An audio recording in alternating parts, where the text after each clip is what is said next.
Pemirsa, revisi Undang-Undang Penyiaran sebenarnya sudah melewati jalan yang panjang, bahkan sudah digagas sejak tahun 2012 silam. Saat ini Undang-Undang Nomor 32 Tahun 2002 itu masuk ke prolegnas dan ditargetkan akan rampung di akhir masa jabatan DPR tahun ini. Kita akan mengetahui ya bagaimana sejauh mana perkembangannya. Kita langsung bergabung bersama Komisi 1 DPR RI Amelia Anggraini dan Ketua Ikatan Jurnalis Televisi Indonesia yang juga anggota Komite Perpres Publisher Right Heri Kurniawan.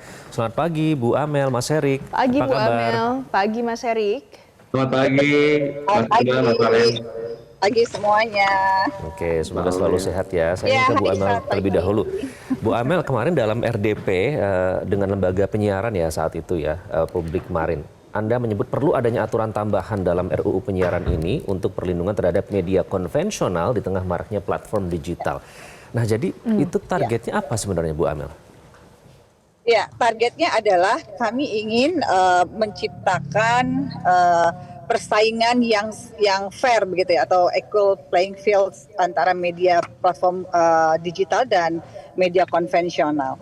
Jadi usulan ini adalah salah satu yang kami usulkan di dalam revisi undang-undang penyiaran ini begitu ya. Karena itu juga harus mencakup aturan yang jelas bagaimana ada keseimbangan gitu ya, karena walau bagaimanapun industri media konvensional ini harus tetap hidup sebagai industri. Jadi kalau kita bicara equal playing fields begitu ya, seperti media televisi atau media mainstream, kami juga mengusulkan undang-undang ini mencakup pengaturan yang jelas untuk menciptakan ekosistem kompetisi yang berkeadilan ya antara sekali lagi media konvensional dan platform digital, termasuk juga layanan over the top ya atau OTT dan media sosial. Sehingga saat ini kan kita tahu bahwa terdapat ketidakseimbangan ya yang signifikan karena televisi harus menanggung production cost yang besar begitu ya, dan juga menghadapi regulasi yang sangat ketat, sementara platform digital menikmati regulasi yang jauh lebih longgar. Nah, di pasal 1 ayat 16 itu di dalam rancangan undang-undang penyiaran itu disebutkan bahwa penyelenggara platform digital penyiaran adalah pelaku usaha yang terdiri atas perseorangan atau lembaga yang menyelenggarakan konten siaran melalui platform digital penyiaran. Nah, ini menurut kami adalah pasal yang ambigu ya. Ayat ini mendefinisikan pelaku usaha atau persoalan fair playing field ya antara lembaga penyiaran dan podcaster. Nah, ini yang harus kita tambahkan regulasinya, aturannya sehingga mempunyai payung hukum yang jelas begitu ya.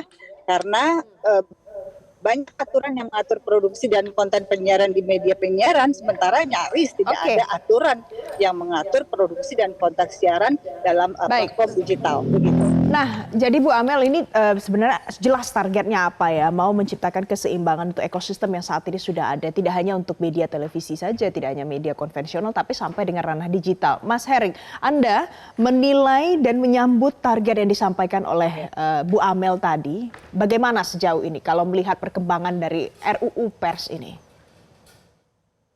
Terima kasih, Mbak Valen, Mas Iqbal. Jadi pada dasarnya kami masyarakat pers, pertama khususnya di JTI, kami itu betul-betul mendukung bagaimana upaya yang dilakukan oleh DPR untuk melakukan revisi ini. Nah, terkait dengan hal yang tadi konteks yang disampaikan oleh Mbak Amel itu, saya ingin menyampaikan terlebih dahulu tentang bagaimana kemudian regulasi ini harus antisipatif melihat bagaimana perkembangan zaman ke 5, 10, 20 atau lebih jauh lagi. Karena bagaimana dalam konteks kami di jurnalisme yang kami jaga adalah bagaimana kemudian dimanapun platformnya, apakah itu di konvensional ataupun digital, mampu memberikan konten-konten yang berkualitas, yang baik, yang positif bagi publik. Nah, sekarang ini kalau misalnya tadi Bu Mbak bilang bahwa adanya menuju equal playing field yang ditargetkan, bahwa kami juga melihat hal yang serupa dalam konteks karya jurnalistik. Mengapa? Saat ini yang terjadi adalah ketika teman-teman jurnalis di media konvensional berjuang untuk membuat karya-karya yang berkualitas bermanfaat untuk masyarakat. Di sisi lain, nah ini di ranah digital ini banyak banget informasi-informasi yang kemudian harus kita atasi. Dalam hal ini maksudnya adalah bagaimana bahwa banyak berita-berita bohong, hoax, fitnah, pencemaran nama baik yang kemudian juga menjadi persoalan-persoalan di publik, di mana media, para jurnalis di media konvensional bertugas kemudian menjadi pemadam kebakaran. Tapi situasinya adalah menjadi sangat berat. Mengapa? Karena sekarang jumlah media konvensional saja itu berapa sih jumlahnya? Sementara jumlah orang-orang yang bisa melakukan kerja-kerja tanda petik kerja jurnalistik tapi bukan jurnalistik berapa banyaknya. Kita tahu bahwa akses internet sudah sangat luar biasa. Sekali kita dalam satu kasus misalnya, misal kita mati-matian untuk ngeblur, untuk tidak ada kata-kata kasar dan sebagainya. Sisi lain, hal yang sama, bahkan sebelum kami menayangkan di media-media konvensional, itu sudah hal-hal yang negatif itu sudah muncul di media-media digital. Nah, itu persoalan harus dihadapi. Sama juga ketika saat ini, misalnya kita dalam konteks dialog begitu etikanya sangat luar biasa, karena dikerjakan oleh Metro TV yang kemudian juga terikat oleh undang-undang pers, kode etik dan sebagainya. Sementara di sisi lain, mereka yang bekerja menggunakan fasilitas di media digital bisa ngomong yang sembarangan, yang kemudian tidak mendidik. Nah, sementara hal yang negatif tersebut cenderung disukai oleh publik. Maka bagaimana kemudian kami para jurnalis profesional di media konvensional menjalankan tugas sebagai pemadam kebakaran menjadi sangat berat. Akhirnya menjadi sangat kuat. Akhirnya menjadi sangat akhirnya terbatas. Sementara baik, Mas Erik mau ditahan dulu. Nanti saya ingin menggali lebih lanjut terkait dengan publisher right ya. Ini regulasi mengatur tanggung jawab platform digital atas konten pemberitaan. Nah, ketentuannya sejauh mana?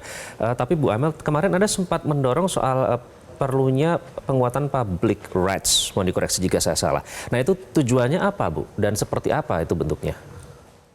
Ya, begini, sebentar, saya ingin menanggapi Mas Heri dulu. Betul, bahwa memang perlu ada regulasi dan pengawasan untuk platform global, begitu ya. Karena kalau media konvensional itu kan ada lembaga pengawas, Komisi Penyiaran Indonesia mengawasi sensor terhadap konten berita, gitu ya. Tetapi kalau di platform digital kan belum ada, dan ini juga salah satu yang akan kita bahas di dalam revisi undang-undang penyiaran ini, ya. Jadi harus ada juga peran Kemkomdigi di sini sebagai lembaga yang mengawasi juga konten-konten negatif sehingga bisa mengkanalisasi berita disinformasi, kemudian juga hoax dan lain sebagainya. Oke, terkait publisher right, ya kami mendorong publisher right ini ya juga dapat diperkuat melalui undang-undang ini jika diperlukan ya. Tapi kami rasa ini perlu begitu ya, karena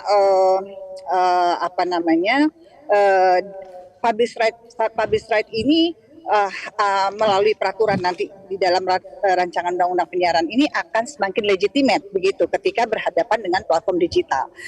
Memang Kemkomdigi itu sudah ada ya, kami juga kemarin mendorong untuk diaktifkan kembali komite pelaksana di Kemkomdigi sebagaimana yang diamanatkan oleh Pilpres nomor 32 tahun 2024 tentang tanggung jawab perusahaan platform digital ya untuk mendukung jurnalisme yang berkualitas. Nah, komite ini harus segera menyusun mekanisme prosedur serta batas waktu yang jelas terkait dengan proses negosiasi antar perusahaan media nasional dengan platform digital global agar hak ekonomi media nasional ini bisa segera diwujudkan secara adil dan layak ya. Baik. Nah, jadi hal ini penting karena sekali lagi ada production cost yang tidak kecil bagi media untuk memproduksi konten ya, terutama bagi lembaga penyiaran kita konfirmasi ya Bu Amel ya. Kebetulan Mas Herik ini juga merupakan anggota Komite Perpres Publisher Right. Nah, Mas Herik, kalau dari yang sejauh ini sudah dilakukan oleh anggota Komite Perpres Publisher Right, bagaimana sejauh ini, apa saja yang memang perlu jadi catatan supaya nanti pada saat dilakukan revisi Undang-Undang Penyiaran ini jangan sampai tidak ada yang berharap jadi macan ompong kalau soal ini. Nah, betul. Jadi hari ini efektif mulai hari Senin kemarin, Komite KTP 2JB itu sudah melaunching, dihadiri oleh Pak Nejar kemarin hari Senin, panduan yang disampaikan oleh Bu Amel tadi. Kami sudah mulai dengan panduan tersebut kami sudah bisa menjalankan tugas-tugas kami sebagai fungsi dari komite untuk kemudian tadi mengawasi bagaimana juga proses pelaksanaan semangat equal playing field tadi sendiri. Itu, tapi memang betul karena memang sifatnya memang kita di bawah Perpres, maka kemudian kekuatan yang bisa kami maksimal bisa lakukan adalah kemudian memberikan rekomendasi atas apa yang terjadi dalam proses pekerjaan kami, bagaimana hubungan antara publish right dengan platform itu sendiri. Nah, sebetulnya tempoh hari ini ngomong sejarah sedikit bahwa kami harapkan sebetulnya publish right ini juga ada di bawah undang-undang, tapi memang karena proses panjang belum PP. Nah, sekarang persoalannya adalah bagaimana kemudian undang-undang penyiaran ini akan kemudian mengakomodir regulasi tentang tadi sampaikan Bu Amel, penguatan tentang bagaimana fungsi komite tadi, publish right sendiri. Cuma saya titip Bu, jangan sampai tumpang tindih gitu, jangan sampai tumpang tinggi bagaimana pengaturan di antara dua regulator tersebut gitu. Karena sebetulnya karena memang sifatnya sangat strategis banget, ya betul sebetulnya tujuan utamanya besar memang publish right ini ada dalam satu undang-undang tersendiri. Baik, terima kasih Mas Erik dan Bu Amel. Mohon maaf waktunya sudah habis Bu Amel dan Mas Erik. Nanti kita lanjutkan di perbincangan selanjutnya ya. Kita tentunya harapkan ini bisa menciptakan kesetaraan ekosistem media konvensional dan digital. Terima kasih Bu Amel, terima kasih Mas Erik.